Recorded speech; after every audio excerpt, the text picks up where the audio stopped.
Welcome to Small Arms Solutions. Today we're looking at the model SIG P227 Tactical. Now here's a little interesting piece of information that many of you may or may not know.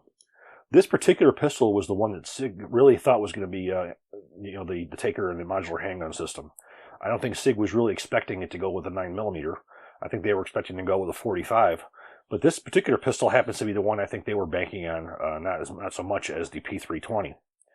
Now the P227's been out for a few years. I did a review on one when it first came out. It was a different model. It was a standard P227. It was what you see here with a standard length barrel. It did not have the extended magazine or magazine housing. It looked basically like a 226 that fired 45 auto. And I thought that was an awesome pistol. If I would have had the money at the time, I would have kept that one.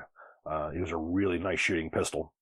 And I had ordered a couple guns from SIG that I wanted to do some reviews on, and this was one of them.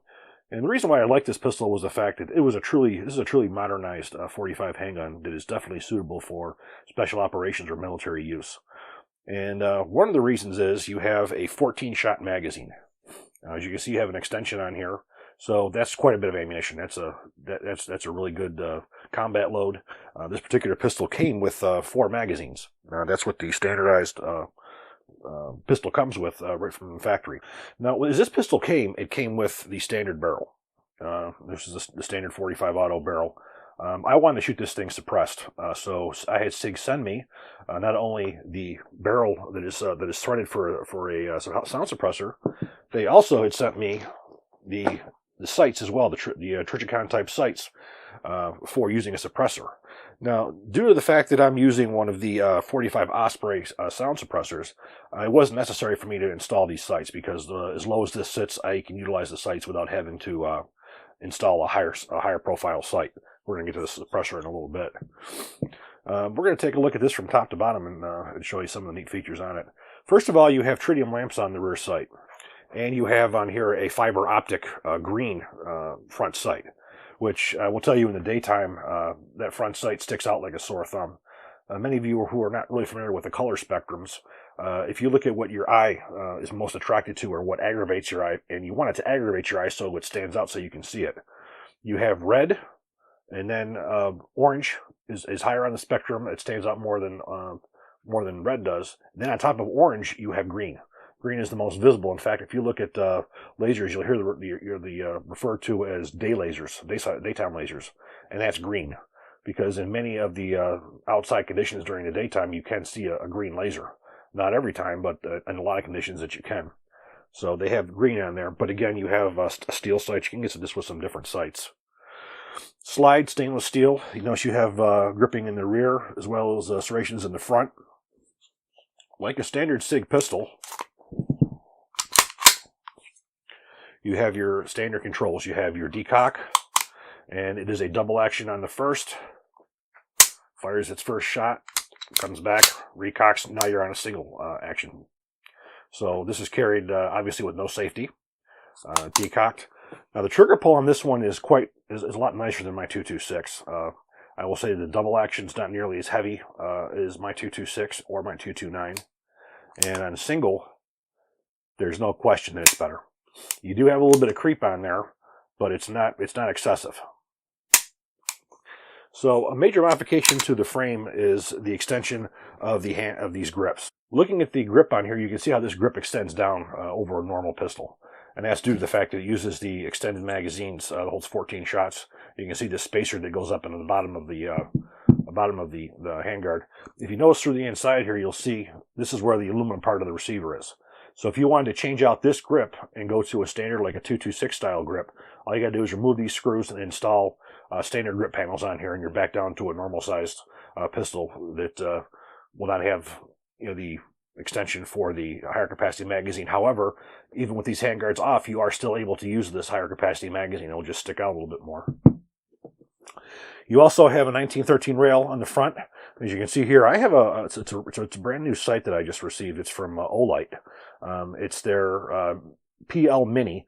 This is a 400 lumen light, and I have to say it's pretty damn impressive. According to Olight, this is the highest lumen, smallest tactical light available in the industry.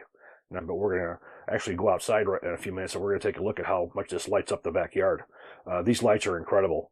The other light that I've been messing around with is another one of their lights. It's 900 lumens. That thing is unbelievable for as far as how much light it lets off. Now, I haven't really said, yeah, these are great yet, due to the fact that I have not shot them yet. Without shooting them, they're awesome. If they hold up to the firing that I do, then we're going to say that these things are great or not. But we're going to still do some testing to see exactly how these hold up to the pounding of a 45 caliber pistol. Other than that, is a basic SIG disassembly. Drop down. Comes right off. Your typical P226 or P227 type trigger mechanism. You do have some additional power on this spring. You will notice that SIG does have different colors. You'll see red, you'll see blue, you'll see some different colors that indicate a different type of a spring. To remove the barrel, you have to pull off the thread protector. Remove. And again, we have the two barrels. We have the barrel for use with the sound suppressor, and then the standard barrel. So again, if you're not using a sound suppressor, this is not necessary. If you are, this one here. And this is actually a SIG barrel. This is not an aftermarket barrel. Looking at the frame, you'll see we have the firing pin block, which, you know, any of you guys have watched my videos before. This is probably the most important safety feature you can have on any semi-automatic pistol. That firing pin block is what prevents this thing from discharging without the trigger being pulled. In order for that to disengage, you have to pull the trigger all the way to the rear, and you'll see this little arm right here. As I pull all the way to the rear, that arm lifts up, and it disengages that firing pin block, so when the hammer strikes, the firing pin can move forward. If that trigger isn't pulled all the way to the rear, even if that hammer was to fall and to strike that firing pin, it can't move forward because you have that physical block that's still there. The only way that pistol can be fired is for that trigger to be pulled all the way to the rear. Reassembly.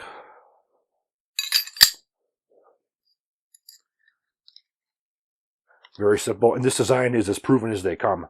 This design is the same as the model P226, proven with U.S. SOCOM, special forces agencies all over the world, law enforcement agencies, SWAT teams. This is one of the most proven handgun designs on the face of the earth. Now we're going to show you a little bit about the sound suppressor. Again, this is my 45 Osprey.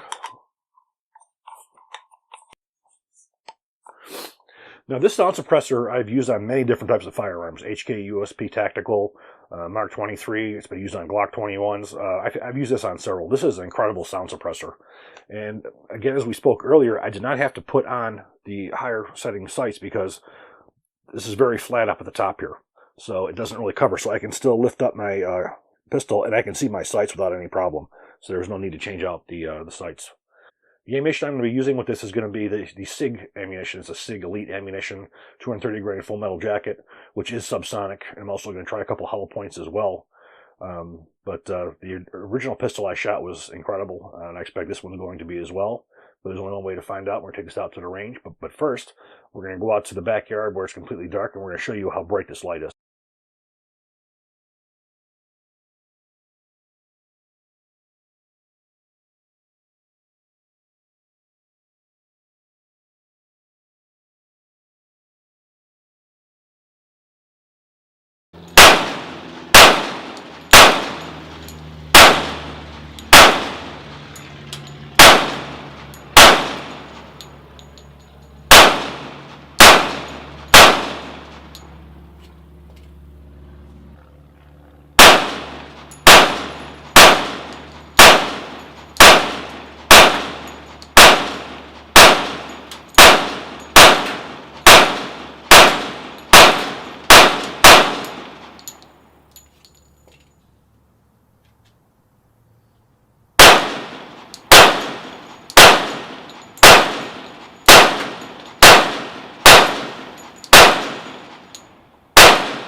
The SIG P227 is absolutely one of the more modern answers to a .45 caliber combat pistol for special operations use.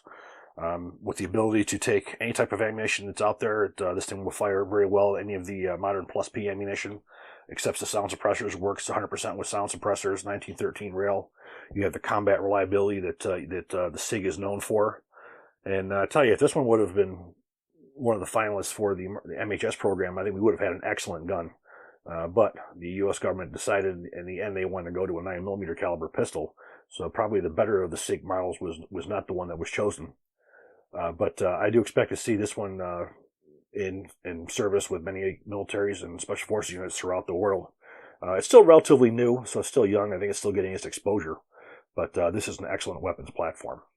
I thank you guys for watching. If you enjoyed it, please click like, please subscribe, and even better, share. Thank you.